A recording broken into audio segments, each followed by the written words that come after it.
La brande de nos pères avait remisé là un sujet granduesque. Nous n'y étions pas à misser, Tom et moi. Nous étions sur un chemin fleuri, avec des branches neigeuses comme des tombes, et Dulci, là-dedans, renversé, cavalcadé. Excellent souvenir. Ce que j'aime le plus au monde, c'est la nature. Un jour de neige, pas désagréable, où on ne voit plus que les piquets noirs disposés très irrégulièrement, nous avions vertiginé tout l'après-midi, nous arrachant des osques et des partelles, mais attention, sans méchanceté. Et comme la nuit tombait, ou tomba, voilà que nous nous mîmes, comme des mimes, à mimer la vertu. Tom et moi, nous aimons les jeux assez dossés. Et l'aime moins. Il préfère monter au pinacle, ce qui n'est pas une métaphore, mais un vrai pinacle, le nom d'un mont de chez nous. Dès que quelque chose l'énerve, le contraint, le stupendie, « Je monte au pinacle », dit-il. Et il y monte pour de vrai. Là-haut, il paraît qu'il a une vue extraordinaire. Mais les vues extraordinaires, n'est-ce pas un peu corrutant ? Une vue extraordinaire ne doit d'ailleurs pas être si extraordinaire, puisqu'au bout du compte, on en a assez. Moi, ce dont je n'ai pas assez, c'est de fouiller la terre à la recherche de petites filles mortes. Macabre, non. Inavouable, oui. Délirescent, c'est à peu près certain. Mais ventin, avant tout. Ventin. Cela va avec les filles dans les fleurs aux capotes, chapeau à bride, anglaises. C'est le même mouvement dans le chemin creux, au même moment, printemps, été, neige, renversement, enfouissement, jeune fille. Une histoire dans laquelle des personnages se lèvent, silhouettes sombres découpées dans du papier un peu raide, de la taille de la main environ. J'avais déjà écrit des histoires comme cela dans une langue morte et revêche. Je ne vois pas tellement comment parler de notre nuit autrement. Les dindons ferluqués n'agitaient la queue que pour nous sortir des insanies. C'était le printemps, toujours le chemin creux et voré. Hélène s'étourdissait de fleurs, il en avait même mis au chapeau, et Tom et moi fumions de longues pipes canadiennes. Vous voyez bien que je peux parler français. La route à trois, c'est bien pour la conversation. Soyez deux, oyez Dieu, dos et vieux, et la belle et roulante conversation meurt. Mais à trois, toujours un dame pour rebondir et repartir, puis les urgences, les parences, la finerie des tenses. J'aime bien être trois, ça en fait deux pour s'appuyer. Honnêtement, on n'irit danser pas beaucoup. C'est que j'ai mal aux pieds, disait Tom, qui a toujours mal quelque part, au point que parfois c'en est urudant. Hélène, lui, il imite des gens, et de préférence des gens dans les livres. Nous avons tous nos petites fantaisies orgiaques, et c'est ce qui fait la dopanie. Un détour, voilà que nous voyons dans un pré un rame. Et nous voilà tous trois interloqués, envaginés, rédemptés par ce rame à trois branches qui nous tend ses bras, qu'on voudrait tous l'étreindre et l'éteindre et l'étendre, autrement dit le gardancer. Le chemin de la vie est plein de ces aventures. Tom chuchote de le grancer. Hélène, lui, préférait le viger par l'arrière et hop, l'entourfuner. Moi, j'hésite. Souvent, j'ai de grandes intentions, mais les moyens sont faibles. À moins que ce ne soit le contraire. Par Mont et par Vaux, nous avanciamions, ce qui est toujours un plaisir avec deux amis. Hélène renaissait au flambeau et nous étions bien contents pour lui parce qu'il en avait bavé, Hélène. Surtout du temps de ses humertidores. Ça rendait heureux de le voir si virgant, si prode. On aime toujours voir ses amis heureux parce qu'alors on vergue, on s'arrit. Et dans votre propre âme se fait beaucoup de douceur douillette. Ce que j'aimais avec Hélène et Tom, c'était parler une langue impossible. Cela nous rignait tout de suite, dès qu'on se retrouvait. Tom vergeait et se mettait à corusquer de toutes les fibres de son étame. Hélène vendéguisait à son tour. Et moi, j'adorais ruister ainsi. C'était le seul tanon où je me sentais serre. La seule urgence où rien ne me dérouillassait. J'aurais pu sutaniser ainsi pendant des heures. Et c'était mes compagnons qui devaient m'arrêter pour que je ne m'exquise pas dans les fourrés neigeux. Ça commençait comme un livre. On la serdisait des pans entiers de Martosis. Je l'en s'élevais. Tom urgudissait et, verdant par des semi-roses, nous entraînait tous les trois. Parfois, Hélène riait tant qu'un vertige nous prenait. Toutes nos phrases avaient l'air d'exergues de livres. Mais ce jour-là, nous en bridions un ganse, car la mère de Tom était vurtrante et pinche-nille, nos cœurs étaient brisés. « Viguala !» disait Hélène, « et broupe-t-on-la dans les massifs ?» Hélène sturopait tandis que sa doguinelle fouissait. Mais le pauvre Tom avait le sang caillé, et cheminant, nous n'étions pas bien incendiés. La fure était morose, le ciel se couvrait, nous n'embardissions guère. C'est pourquoi je proposai un vardège. Nous sortîmes la grande bapille du sac à dos d'Hélène. Tom était content, ça le reposait un peu de n'avoir plus de souka, et nous mangîmes des fèves à ne plus savoir qu'en faire, et repos, milieu, détente, et grand sommeil sous les aradusiers. Je rêvais souvent. Hélène et Tom aussi. Et nous régnassions nos songes toutes les après-midi chaudes, quand l'été était majeur, constant, élégant. Pauvre mère, fusait Hélène, tandis que Tom regrognafiait dans les onces. Chère petite dame, fuselai-je. Et voilà que nous emponnons le souter. Si douce et si vigonne, je dis. Vurtante et pourtant émotissante, crache Tom. Alambi, salgonaise, reprend Hélène. Et d'un mot à l'autre, nous avons fait le vrai comté du dictionnaire. C'était le temps où nous aimions les femmes, parce qu'après Nenni, plus de femmes, plus de ces apportes spongieuses, ces petits crics sous les sacs, on n'en voulait plus. On se préférait, nous trois, les guéridans avec nos dimbalums et nos évêchés complets. On se laissait aller à être enfin des hommes. Sous le pont de Corlusier, nous passâmes. Tom enguirdoufé de fleurs, Hélène l'avance prête et les rivules au fond des poches. Moi, votre débiteur, rouste à foison, les volsinelles me scintillaient, les lents emprêtements aussi. Ô douce nuit! Nous croisions bien des stames, mais nous n'en avions fure. Très indifférents, requillis dans nos gouverneaux, sérieux et bulbotants à tondre en somme. Mais nulle aventure n'est sans péril. C'est ainsi qu'à l'assiné des sourdrins, alors même qu'Hélène rêvait, une stompigieuse, collurale, effoudurante, vineuse apparut. « Qu'est-ce » questionnit Hélène. Oh, cria Tom, qui sursa follement vers les vraines. Et de mon côté, j'urtissais en feulant. Elle, car dans son grand corselet, ses vangadimes fuissaient, elle hurita et nous noblit. « Mince, dit Hélène, c'est la Vierge. »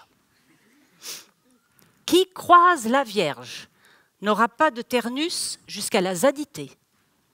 On tense nos pieuvres, nos fardaises, nos corinthes, mais qui pense à nos ardillantes éponnées? Hélène et Tom étaient tout rules, moi guère mieux. Et pourtant c'est moi, je m'entente, qui hors d'affi durçais la verte sardonise.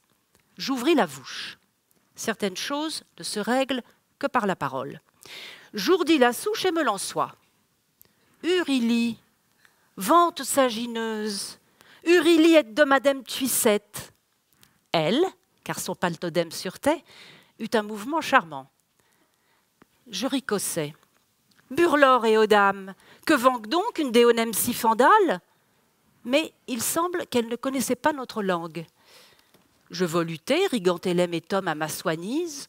Ouh là là, sérotupeuse ursère, filet satis, ombrienne. C'est alors que la vâme, aux sédureuses ferises, se verta et me gît. On creux des sentiers fous, hors dix-sept voitures, emmène-moi au chemin creux. Aussitôt dit, aussitôt fait. Nous tournâmes capote, et tandis qu'Hélène et Tom se tusaient comme de petits fanons, j'ouvris la sarche. Elle, car ses fuseaux descendaient jusqu'au seigne, nous accompagnatait, cirant des ranches, fuselant ses morts au fées. Une nouvelle vie commençait. Nous voilà donc en voûte vers les secrets. J'ouvre la marche, mérieux comme un dé. Hélène et Tom m'entrecroisent, et la brande gamme, aux yeux si doux, nous fait sous son tantôt un labri suréchaud. Grande compagnesse d'être suivie par la Vierge. Elle ne tutoie point, son doigt détortre le paysage, on irait bien chantant. Et d'ailleurs, on s'édouriffe. Tom vangélise au point que son varto s'enchemine, Hélène dévergule, c'est à nouveau le printemps, et dans les grandes mers ruscottes passent des omblines. Le trajet est long, quelque chose comme l'éternité. Mais que bouissime, quand tant d'herneuses par ancêtres vous conduisent à la joie. On nous varut. Sur le chemin du Voie, une bonne dizaine de belles filles attourdissent. J'ai beau être une fille, j'aime les filles, chante Tom, qui n'est pas une fille. Et la Vierge, pareille à une amulette, une allumette, un flambeau, une longue cierge de chair dans un canal de soie, nous empousse-t-elle les reins. À Victor, un rénule! C'est Hélène qui voit passer un mort là-bas, un vrai mort, pas un veau, dans la noire combine de son véhicule fuissé. À Lictoret! Nous voilà de nous. On a un grand respect pour les morts dans ce pays. À de nous. Nous nous noudons nous-mêmes et ressaillons sitôt la grince. Mais la Vierge a perdu quelque chose. Son manteau? Son mouchoir? Quelque chose qu'elle penait? Son mirage est inspect et son cœur à claire-voie se tord et se consume. On dirait un andrage. On se bourne. On cherche avec elle, on refusette les pas qu'on avait déjà faits, on rétorque la machine, on redérisse vers le nord, on fise, on mouette, mais sans résultat bien probant. Hélène trouve un sador, mais ce n'est pas cela. Tom un verre glissant que nous avions bêlé l'automne d'avant, moi je pigne des roules et des vergottes des anthracis, mais il arrive que ce que l'on cherche ne porte pas le nom qu'on croyait. Aussi c'est à nouveau la grande calfeutrise sur la Tène. La Vierge n'a plus du tout l'air d'être la Vierge, on dirait une guidisse. Mais au fond, surote Hélène, peut-être avons-nous pris nos désirs pour des flammes. Peut-être que la Vierge était une fulcinée du Sodozo. Et nous, apeurés, asserdis depuis de si vieilles plumes, nous l'aurions envers guidée, en la tenant pour majesté. On se relouve, on la dérade. Oui, elle n'est pas si rulante. Elle a même l'air bête avec son grand dreux. Par Campagnès, on tint en fort de l'admirer, mais le drain n'y est plus. Vinturlici, Deodenem, Agrita, Tecteas était inscrit sur un pannet que nous trouvâmes dissimulé dans un fourré. Je n'avais jamais été fort en latin. Hélène et Tom non plus. Mais peut-être s'agissait-il au fond d'une autre langue. La guerre nous flambait, désormais nous étions battre avec elle. Et la sympanie d'une dame, même si on l'envergote, ne rend pas toujours les choses faciles. Pour le coucher, par exemple, on est obligé de mettre la dame dans un coin et les autres de l'autre, par huleurs, zureurs et autres métallases. C'est donc ce que nous fîmes, torsettes comme nous l'étions. Et comme la nuit tombait, il fallait bien penser aux perthèmes ensonnés. « Jouque de barrirait bien son dôme, disait Tom. C'était bruitant. Je soliserai sa gardette, prétendait Hélène. Mes amis sont teinards et puisent au grand érème. Quant à moi, l'écrivain, car j'ai ourdi de le dire, je varonte des histoires. J'avais succédané de ténoter la dame, mais tupus, tonus, il faut parfois garder terré les avidantes volutions. Le ciel, malin comme un singe, avait troué son plaume de 1000 étoiles. La berge avait sorti une petite chemise de nuit, si glusse que nous étendissions nos rames d'un riste à l'autre du salon. À travers les herbes et par-dessus les herbes, mon regard circulait, fluide auto-tamponneuse. La bigame feignait de dormir. Ah, les comédies des femmes. Imparfait du subjonctif, chuchotait Tom. Imparfait du subjonctif. Et plus elle tignissait de dormir, la gourdante, plus nous étions à l'âme, rincés, amigdoureux. Nos flambes se taronnaient jusqu'au ciel, nous en avions des rampes et des sordises. Ah, mineurs, matusons les vourdes par-delà les endèmes, dérignassons nos teurs et prions, car tout de même. Au petit matin, l'ure avait détoli. Plus dur, plus de taux, à peine agi. Nos paupières encagnacées avaient le plus grand mal à s'ouvrir, car nous avions trop entavé de la Sisteroche à la Vinquise. Hélène gurdissait son mort. Tom, déluté, cherchait un point où se larcer. Je n'étais pas plus rode, à tout dit par la nuit, et les grandes renardes à tête de hache venaient nous flairer. Il faut donc tout recommencer, disait Hélène en bon français. À nouveau nous entupter pour de si vains ménages, renchérissait Tom. À moins qu'il ne dût fit ça ou n'araigne. Si vous saviez comme le champ était beau, avec ses brandes sœurs bleues, ses touffes épigoniques, sa raideur majuscule, ses druidesses avisées, sa hampe de Jouimour, son sextant d'Albert Roche, ses fins lits d'ailes baffrés et ses poireaux d'époque. Quelqu'un fit une photo qu'on expose à New York, de nos 3 vors en musée, de notre illutante spontanéité dans le Grand Pré, de nos derèches assupotés au sol, la main de Tom sur le castan. La photo circula, et dans des chambres d'adolescents en Russie, comme en Inde.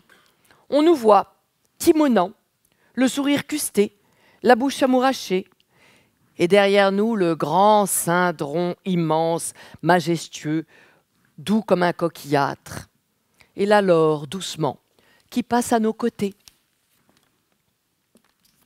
Une belliqueuse ornie se suicida soudain sur la droite, une ornie véritable dont les flammes roches nous hurlèrent avec force. Puis la pluie, si mancouleuse, race et tradie qu'en un rien de temps nous fûmes trempés. C'est alors qu'apparut le marin de Poinsec. Grand, beau, upérisable, il retrouva la cierge qui gordait, lui tendit un bras secourable, et voilà les 2 voitures enguirdées qui vont et Rome, les 2 léances à dénoncer. On prend des photos. Le mort continue de passer dans sa longue apaline fuissée sur un chemin éloigné. Hélène, Tom et moi, on joint les mains, comme des petits croyants. Nous voilà 5 sur la lande. À l'Orion, les traites emmenuisent les déports. Au Dule, les cantarebes ennourdissent leur C. J'ai sorti du papier musique pour noter tout cela. Je sponge sans custer, j'aère les dévotés. Mais nous aussi, nous voulons du marin. Les femmes, on en a trop soupé, et leurs fibules nous exaspèrent. Un marin! Un marin! Beau comme un cirusier, la vagadante armée de son drap illuvé, ses serres, son abrouteuse fusée. Oui, c'est tout cela que nous voulons, Hélène, Tom et moi. Un marin! Un marin pour nos désirs du soir. Un grand marin sérieux comme un poge. Mais ils se sont réduits dans les masses. Impossible de les retrouver. Tom Vergudante écrit leur nom. Hélène a dérousté tout le gambage des cédreuses, tandis que j'agite un donnet, on ne sait jamais. Et tandis que, toujours, c'est une manie, le mort passe, sans passer, dans son véhicule fuité, et qu'une herbeuse sue quelque part dans le champ d'à côté.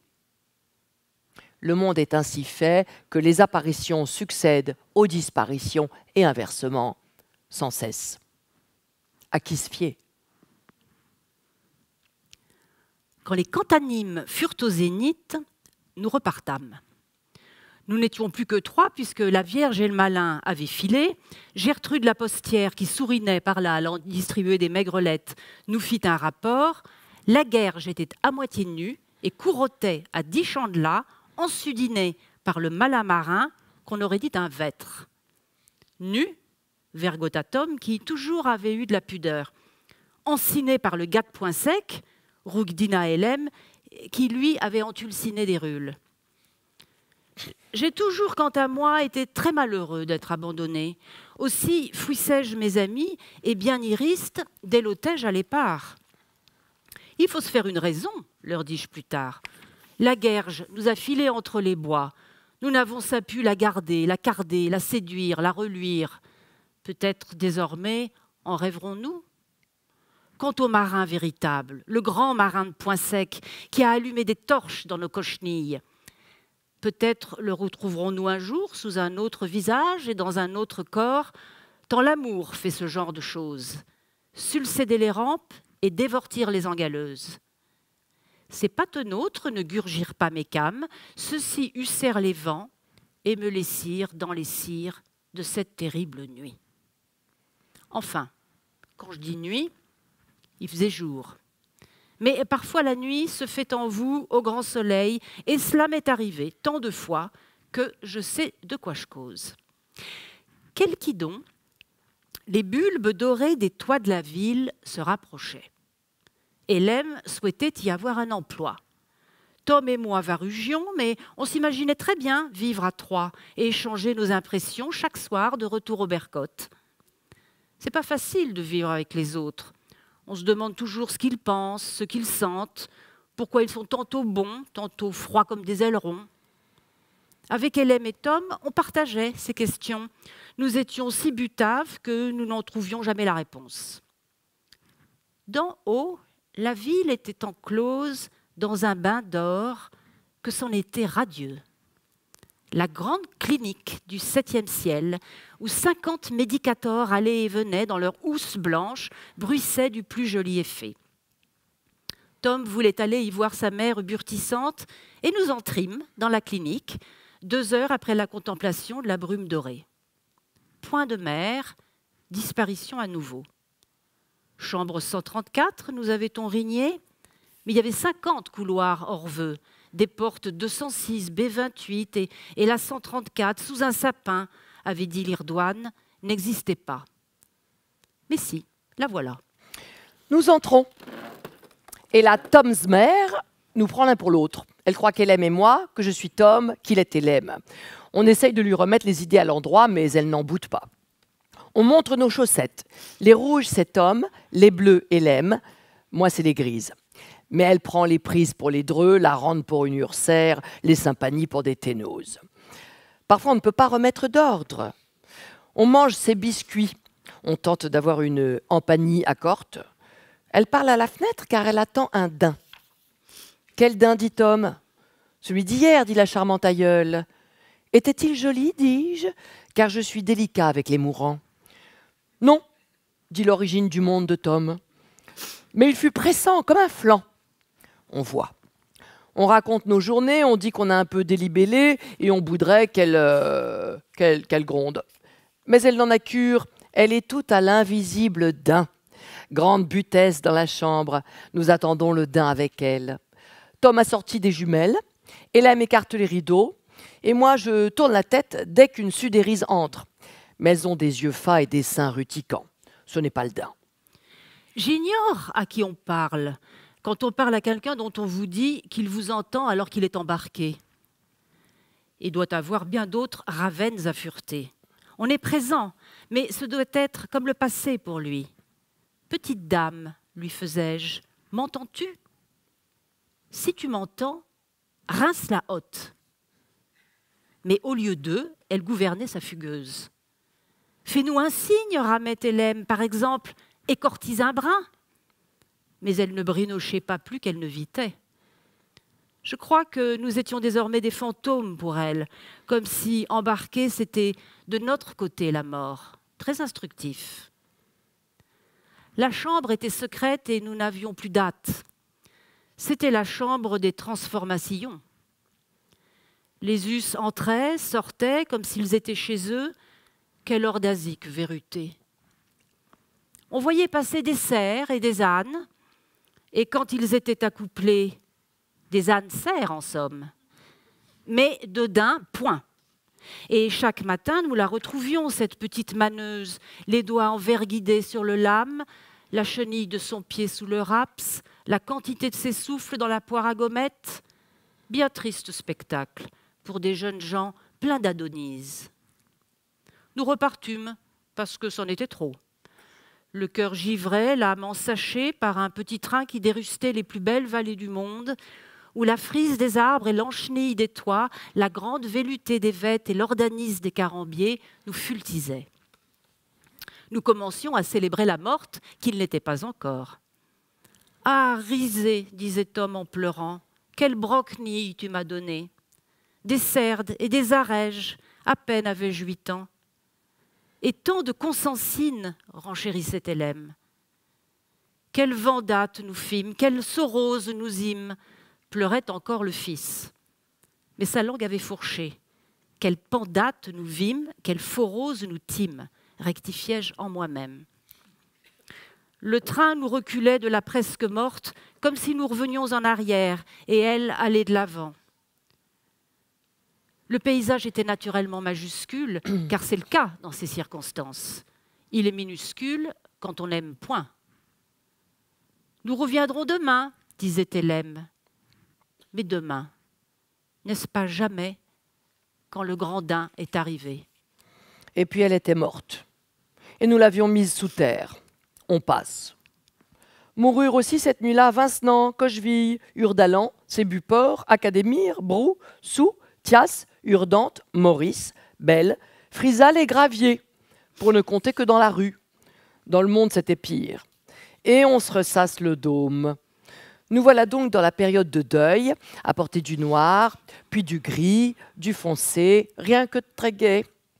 La grande envie nous prend d'être à nouveau vergoteux sur les routes.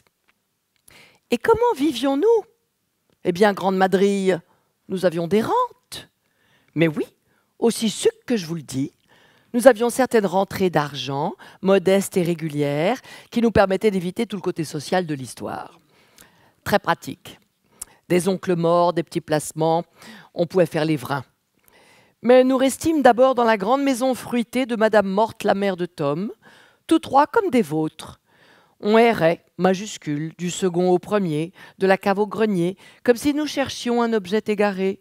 Tous les objets d'ailleurs avaient perdu de leur urgence. On ne les reconnaissait plus, et eux non plus.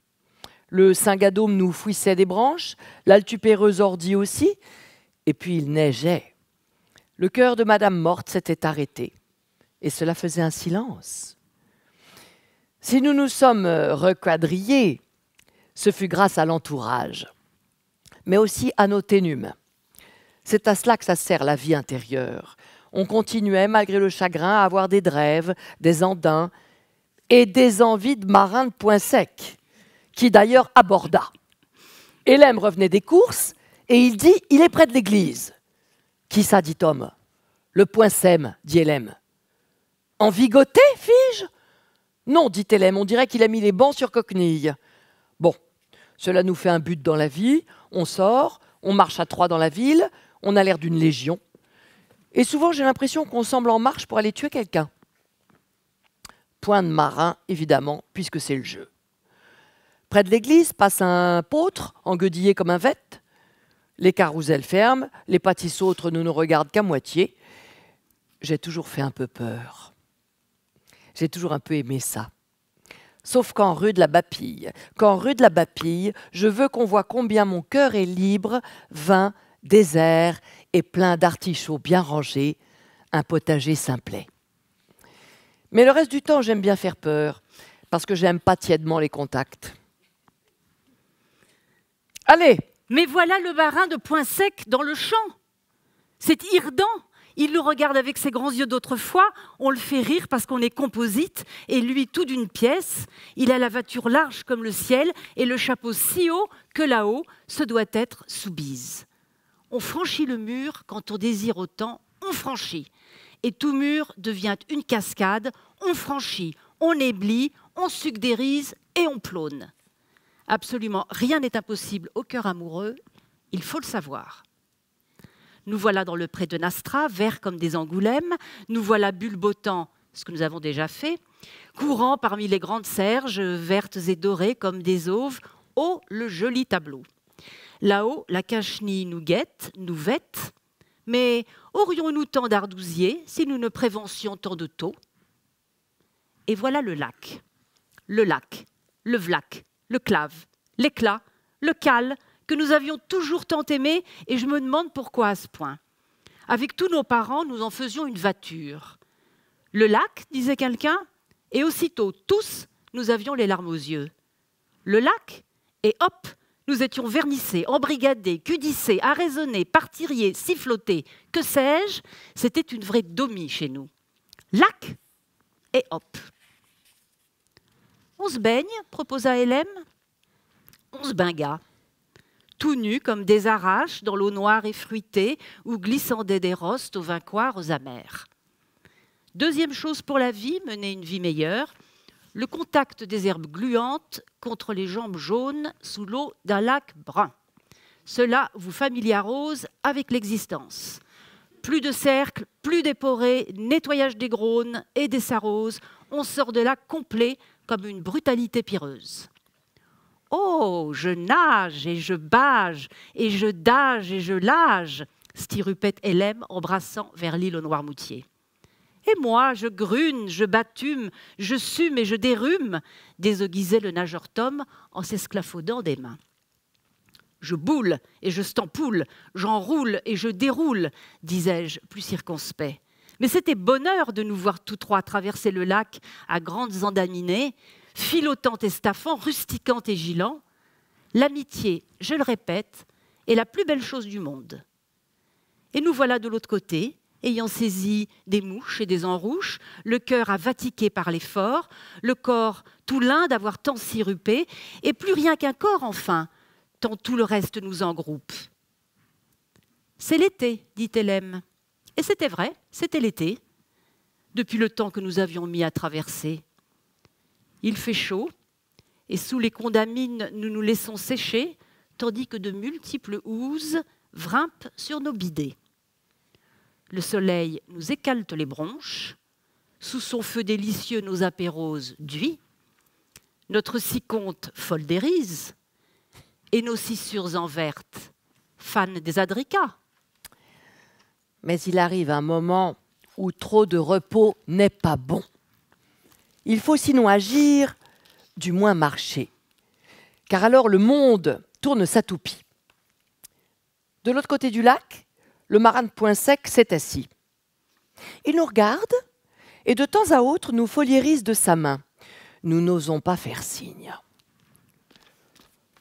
Entre nous, ce miroir gris lumineux, hérissé de fleurs de nénuphar, notre cale, notre val, notre tale, aboli, où disparaître créerait des ombres, où sans jureté couperait carrément le pays en deux. On le regarde, il nous regarde, et ça fait une douceur. On se secourait bien comme des petits éléphants, de droite, de gauche, de droite, de gauche. Et à cause de l'hypnothésisme de la chose, on dévoguerait, on rassumerait. Il rit. Il est très condamine, ce garçon d'autrefois. On rit comme des joyeux de la drèche. Il suffit qu'il déploie son grand corps d'astrobelle pour qu'on ait le cœur enverté. Il se rassoit, on pose un peu. Toutes les engeances de nos émotions montent et descendent selon qu'il bruit ou réunit. Lève-t-il le bras? On grince un dà. La baisse-t-il? On pure-t-il. Fait-il mine de se lever? Et alors nos cœurs, c'est fou, sont si embrasants qu'incendiés sur le champ on pourrait être. C'est ça l'amour, rudit Hélène. Il semble s'amuser, notre infidèle amoureux. Jette un rai dans le lac, on surdit. Prend une verse à ses côtés, on vurdit. Et quand ses yeux nous regardent, on est des barques sur le lac. Aimer ainsi ne rend pas heureux comme l'amitié, mais c'est ce qu'on attend depuis toujours, être enfourné. Moi, dit Tom, je voudrais bien rester là toute l'éternité. Hélène et moi aussi, puisque c'est le blanc but de toutes nos destinées. Mais la vrangue est si harde, les contumines si rêles, que si nous restons, nous dévoguerons. C'est dangereux l'amour d'un spectre. La preuve, notre langage. Il n'y a qu'un spectre pour vous déroter à ce point. L'eau devient huile, et là-dedans, vertigeront bien. Les anaphases des nénuphars tendent leurs ortalies. Les synapons saudages vont et viennent de nous à lui. Son regard nous inspecte, et les nôtres un tout petit peu l'air broie. Je voudrais retrouver la ville où Madame Morte est morte. Au moins, c'était plus simple. Il suffisait de souffrir. Souffrir est délicat. Aimer la grande Bapure est bien plus difficile. Je le dis à mes compagnons. Oui, dit Hélène, aimer la grande Bapure est difficile. Et Tom ajoute qu'en plus, la Finier et la Sardée demandent de grandes compétences, que peut-être et sans doute sûrement, dis-je, nous ne possédons pas. Sinon que pour des raisons accorsives parfaitement rudesques, nous sommes si trémudants, nous trois, si râles et si tonnesques, en dépit de toutes les preuves que nous avons données de notre irredence, qu'après tout, la joie, cette grandiesque abattée, nous est peut-être bien promise au loup du conte. Nous discutons de la joie. Elle ne nous est pas inférée, dit Tom sentencieux. On pourrait même dire qu'elle nous est assouptée, gravite Tom. Nous discutons de la joie et le marin de Point-Sec, derrière le lac Tauve, rit de ses vents gourés et nous ardume de ses yeux plissés sous le chère-œil. Discuter de la joie. Tandis que le grand et blot marron de Point-Sec achèle nos vonaises, est une occupation rédulice, délicieuse. Peut-être ne pouvons-nous parler, penser, que sous les yeux plissés du sargidant marin de Point-Sec que tout semble amuser. Nos cerveaux, en tout cas, s'expawnent, comme ils ne le font pas dans d'autres circonstances. Notre langue est labile. J'appellerais bien ce livre « Sous ces yeux-là », dit Tom. Mais nous, Hélène et moi, trouvons cela turdant. Et puis, il n'y a pas de livre. Il y a le marin de Point-Sec, qui remplit l'univers de ses puissantes mordofées. Dès qu'une situation est rase, je dis mordofée. Comment et pourquoi quitter cette engeance? Pourquoi nous lèverions-nous tournant le dos à la lumine? Pour vivre, dit Hélène. Mais vivre, c'est le chercher, dit Tom. Alors quoi, dis-je? Se laisser embupaster par lui? Nous sommes jeunes encore. Le temps, si gentiment, nous offre des temps purs, il faut en profiter. Vivre encore, ce n'est tout de même pas rien. Nous tombons d'accord là-dessus. Vivre encore, ce n'est tout de même pas rien. Et nous refusons d'entrer dans le gouffre idéal. Et maintenant, je résume. Une grande vierge noire qui perd son manteau. Le marin de Point-Sec qui vient enduguiner nos rases. Madame morte qui meurt. Et désormais, le chapitre à ouvrir avec une lame. Le pendu. Il était rose et blond, comme celui d'une carte à jouer. Il était pendu à l'envers par un pied, dans un joli nœud coulant pareil à un ruban. On dirait un oiseau, dit Hélène. Oui, avec les rustides de la blouse qui font comme un dumage. Je ne sais pas pour vous, mais pour moi, les rencontres posent une question. Chacun est une carte qu'il faut placer, déplacer, retourner. On forme des familles, des groupes, des destinées. Et l'on se trompe souvent, presque tout le temps. D'où le désordre et les chagrins. D'où l'envie d'une petite chevêtre où l'on ne participerait à rien, sinon que la présence et la prescience. Sous les mesurages des ardes immenses et doux, sous le ciel d'autrefois qui jamais n'est présent, notre blond pendu odyssait boutement. Nous nous perdâmes, une fois encore, assis autour de lui, à vaincre la tendise. Les oscillations, une fois de plus, nous aptosaient, et tant qu'on aurait bien chanté. En dessous, le pré râle faisait comme un tapis, et le lac, le cal, le val, le clat étaient blancs fridlis. On attend toujours l'aurore, on attend toujours le printemps, où qu'on soit, où qu'on proie. C'est notre immense baptistère. Mais pour vivre, il faut être séparé. Et c'est cela la contrariété. Le pendu, dépendu, nous suivit. C'était Alistair, un mousquetaire, tentije. Il ne parlait pas beaucoup et cela nous allait. Il ne nous ricanissait guère, gentil comme un trode. Les grosses bouchées de ses enjambées fleuries nous plaisaient à voir. Et puis nous étions cartes, désormais, c'était nouveau. J'avais même envie que ce soit lui qui nous mène, car être soi toujours amené vous prive certainement de certains arandins. « Mène, mène !» rustiquait Tom. « Ouvre-nous les suzets !» Hélène renchérissait. Et moi, je le laissais seulement aller devant, ruidant le chemin, si bien qu'il finit par prendre ses manquates et nous en gâter du côté qu'il tenait. Nous débouchâmes sur une petite place où j'avais eu beaucoup d'émotions autrefois.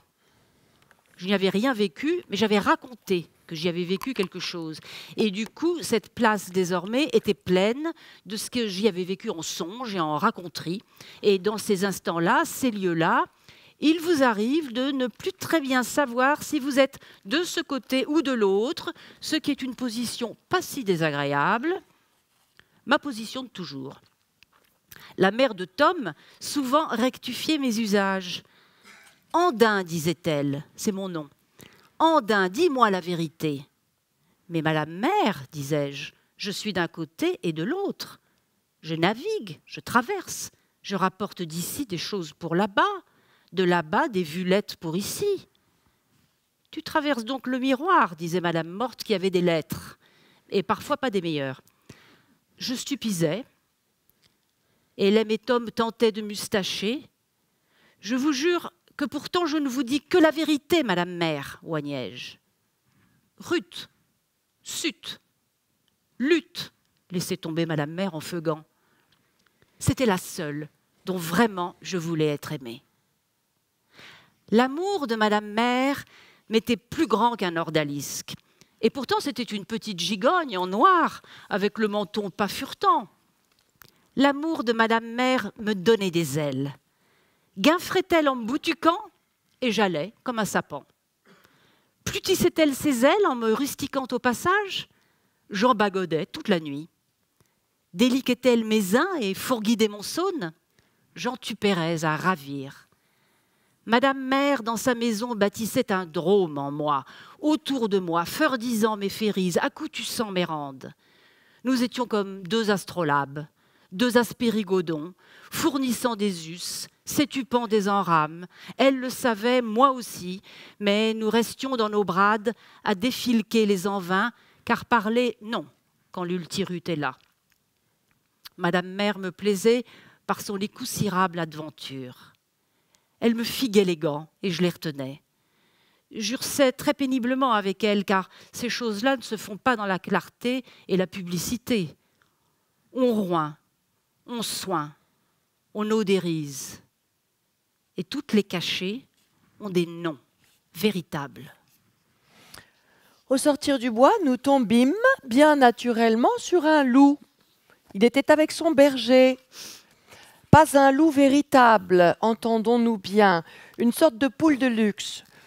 Jolie, rien à dire, le museau à corègne, les grands yeux innocents, modestie comprise, et des tenaches sous la sache. Notre Alistair se met à brouter. Hélène le tuque, Tom tente de le réquiller, mais Alistair, c'est cuit, est amoureux. Le berger veut bien nous la laisser, mais pour si cher que nous nous bourguidons nos poches, rien à faire, nous n'avons pas assez. Il faudrait vendre le bouturon et encore, on n'aurait que le pied. Vendre le bouturon, quingeance et ses frondères. À ce prix-là, peut-être aurions-nous la boutaraigne. On se consulte, on s'arrange. Il faut une joie à Alistair, hein, qui encorte la mareille et va suquer sous les derlons. On garde le berger qu'on burette et stognérise aussi, car en plein été, sous le ciel bleu, dans les clairières, que faire, sinon aimer? L'après-midi se passe ainsi à dévoter, tandis qu'au bas, dans la ville d'or, toutes sortes de gens vont à leurs affaires. La loupe est bien gentille, au fond. Elle nous embapte et nous surage tour à tour, tressant nos daims, faustièrant nos orises. Nous en oublierons presque le soirin, qui soudain, au malheur, artucise sa volumineuse fuguée. « Le soirin !» crie Hélène, qui l'a vu abnautre derrière le Var. « Le valin, le moirin, le salin, le branc-marin de poing sec en sa rugue entachée, qui foule la terrie, venant vers nous et nos ardaises. » Tandis que Tom envoglise la maraigne et que je broupte le berger. Mais nous ne voulons pas toucher de trop près ce que le plus nous aimons. Nous sommes comme cela. C'est votre point commun, disait Madame Mère. Nous voulons bien l'enfourdir, le dommer, l'asturiser sans crainte, mais à toute autre situation, nous préférons le deuil. C'est notre iroise. Aussi, quand le brutissant et soliérant sarin de poing sec en jette ses vagrumes, et à parois derrière le mont, nous ne savons que faire de notre amour incessant. Nous paniquons et fuyons ce balage, alors même qu'Alistair, le double, triple et quintruple amoureux, tombe en raidille, en pamoiselle, sur le dos, les 5 membres dressés. La venue du marin écortissec ses rames, assouffle son faudet, tandis que nous, machine arrière, Hélène et Tom en doubis. Je n'en suis pas très fière non plus. Nous faisons le chemin à l'envers qui s'assombrit et se réduit dans les branchages. Nous éluctons vers de petits taillis si vonces que nous voilà échirés. Nous nous félisons, nous sommes petits, nous ne sommes rien. Et soudain, la forêt ne nous contient plus. Où donc avons-nous déloté? Attention, La route des Peu passe évidemment par un certain nombre d'engadilles. Tout le monde sait cela, et même les corustètres. Alistair et le vent marin de Point Sec nous avaient rejoints. Hélène disait que même l'arrière nous suivait, ayant une fois de plus égadé son manteau, son oiseau, sa belle Macdille. Tout le monde allait broutant avec la queue du ciel guidant nos endurcis. Le désir s'était clos comme un ruisse-d'ailes de trop, et nos habituels félins couchaient comme des agneaux dans nos houses. Nous tucotions le petit hôtel de Madame Mère. Tantôt c'était Tom qui l'envortait contre lui, tantôt Hélène qui le fondait, et tantôt c'était moi qui l'ouvrais et le respirais comme un tachet de sein. C'est cela notre vie et notre respiration, au vrai, à tous. Car tandis que la Cierge et le Ravin, Alistair le Mousquet, nous trois les Frébulants, gardissions ainsi le Tonnet, c'était pareil partout ailleurs, et la lampe de la lune nous le montrait bien. Partout sur la terre, et même tout près, des dizaines, des centaines, des milliers de rudeurs allaient ainsi à la veute-teux, accordés à des tempes, poursuivant le gadet, bavardant, désirant, puis ne désirant plus, parce que la grande gagnine un beau jour apparaît.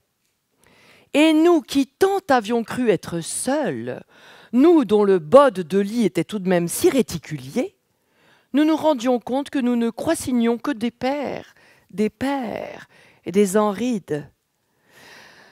Ah, la grande rameuse, c'est bien de fiboler ainsi. Je gardais de Bordeaux le souvenir de ma naissance. Mais c'était tout, parce que ma pauvre mère ayant succombé dans l'effort, ma mémoire s'en était ensuite trouvée troublée. J'avais beau terminer de garder des images, de m'aspecter à quelque chose, tout fondait et s'évatait sans cesse, comme si de passer point. Comme si je n'eusse jamais été passé. Comme si, avant le grand embâge avec Tom et Hélène, vécu jamais je n'avais, ou si peu. Ce brou noir n'était pas désagréable, c'était même plutôt pratique. Et quand les autres se tournaient vers leur enfance, j'étais lurieux, car pour moi, d'enfance, point. J'avais démarré après, uniquement entrevéché de choses inconnues. De Bordeaux, je gardais le souvenir d'un bouton d'or à un toin s'époux. Bordeaux, la jaune, la dorée, qui fait de la lumière sous le menton. Alors bien sûr, il fallait tout réinventer, puisqu'on ne peut rester comme une abeille dans un sein, ce qui rendrait la rote burnie. Et tandis que nous gadissions sur la route de Bordeaux, nous, la petite troupe, dont tous les éléments devenaient vraiment affectueux, la Guerge et Alistair se portaient convenance, le marron de Pointec et Tom se coudisaient les tarilles, Hélène portait la vastude de petite mère, tandis donc, l'heure était à la reconstruction. Nous nous rapprochions peut-être de Bordeaux. Le paysage changeait, et la Guerge aussi, qui avait perdu les sourdireuses ortais de ses voiles à Vamine. On aurait dit une fille toute simple, avec son rang et son tétard. Le Carin de Moins Sec avait perdu lui aussi de sa saleuse. Il toussait beaucoup et s'enxudait le soir. Seul Alistair, le dépendu, continuait à rimer son irmoise, et Madame Petite-Mère dans sa boutique obscure que nous installions le soir avec grand soin, dans un pli de terrain noir, au pied moussu d'une roche, comme une des nôtres enfin, défendait sa vareuse et ulissait son tône pour nous les engadins. J'aimais ces nuits, moi qui si peu souvent dis « je », et pour cause. J'aimais ces nuits de cow-boys et de ferrugiers, d'engadins, de troupes de cirque, de dévoteurs, de carmineurs. Je n'en aimais pas l'inconfort, juste de loin préférer la douillette et chaude couche d'une maison bien garnie. Et pourtant, des maisons bien garnies, toujours, je m'étais ensauvée. J'avais toujours voulu être sur la lande, en compagnonnée, parlant avec les miens une langue véritable. « C'est Bordeaux ?» dit Hélène. « Ah bon ? Ce n'était que cela. On voyait une toute petite ville jaune comme une poire. On aurait dit qu'il n'y avait pas de passage. Nous scrutissions dans nos bumelles, pas une âme, pas un poutre, une ville fileuse et rande. Il se peut qu'on ait toujours tort de revenir en arrière. D'ailleurs, regardez les contents, les joyeux, ceux qui toujours sont ardousés. Eh bien, ils ne reviennent que très peu en arrière. Ils sont là, toujours dans l'éthérité du moment, qui semble s'ouvrir pour eux comme une rose au ralenti. Aussi escutai-je. Voulais-je vraiment revenir dans cette ville qui, au fond, ne m'avait vu que naître ? C'est le pilgrimage, disait Hélène, qui observe toujours sérieusement certaines règles. C'est tout de même le taudé de ton urgence, appuyait Alistair, mangeant un fruit dont le jus coulait sur son menton et tachait sa bleu ciel cordusière. Le marin de Pointec n'avait pas d'avis, et la cierge n'était occupée que de ses voses. Même Madame Morte ruminait dans sa tudeuse, le dos tourné. C'était mauvais signe pour moi d'être ainsi abandonnée. Mais il était normal que Borto ne me dise rien, puisque c'était là, sans nul doute, que ma mémoire s'était engonnée. Borto me faisait peur, avec ses rines calantes et son effroyable dignité. Notre Sarin de Pointec avait l'air d'en connaître les rues, dont la Fondaudeige, dont le nom, c'était extrême, me faisait mal, comme si au fond de cette eau beige ou auberge, j'étais né d'un pu noir, d'une lessive sombre, d'une eau bizarre enfin, dont le suc, le muc, le tuc, qu'ensuite je retrouvais dans le lac, le bac, le sac, mieux loin d'une liqueur belliqueuse. Oui, la rue Fondaudeige me faisait peur, à cause du beige, du fond, de l'eau, de la pluie, des portes fermées, des fenêtres fermées, des volets tirés. Mais mon salon de Pointec rendait tout si heureux. Écartant les branches mortes, stutépisant le passage, raviguant là-dedans comme s'il ouvrait la mer morte, qui était rouge, avec tout son peuple et les flots se refermant sur l'armée ennemie, vraiment, quelle histoire délicieuse. J'avais peur de Borto et de ses brumes d'Ias, terriblement peur de ses noms, surtout, qui faisaient peur, comme des images. Rue Judaïque, allée de Tourny. Et pourtant, je le rappelle, à peine étais-je né. Que disait-on tandis que j'agouvais ? Y eut-il au-dessus de mes oreilles écarquillées, à peine né étais-je, quelques mots que, pourtant, sans langage, je connus ? J'avais le cheveu poissé, la grosse paupière molle, toute gonflée, un peu comme Alistair. C'est à peine si j'étais un garçon. Et quelqu'un dit quelque chose. La soirée fut huteuse. Et le marin de Poinsec, notre cher amoureux à tous, nous enfuça des tentaquines que jamais encore nous n'avions découvertes en lui. Il libella son paroi et se mit à parler, lui qui jamais jusque-là n'avait laissé tomber plus de 2 mots difficiles à comprendre. Il nous raconta qu'il avait orti à Ness, que loin des sangourés, il avait écudé des voltises et des raps. Et la puissante Guierge, très attentive, l'écoutassait, la main près de son sein. « Je bulbissais, disait-il. » Et Tom hochait le front. « Sans sanguemine, sans doute aurais-je ordué, poursuivait le grand Salin pointé. J'ai tant écortu par Andame et Signarose, et Hélène opinait, qu'à Verdouré je fus, et demain, Idargé je serai. » Tandis qu'il nous parlait, la chose recommençait. Cette grande lune apouteuse qui caresse vos lames et fait qu'on se lèverait bien pour déchirer toute sa vie comme un mauvais manuscrit, reprendre la tâche vangue ou ne rien retendre du tout, mais entrer comme un saint dans la falaise et se colturiner dans l'effondreuse nuit.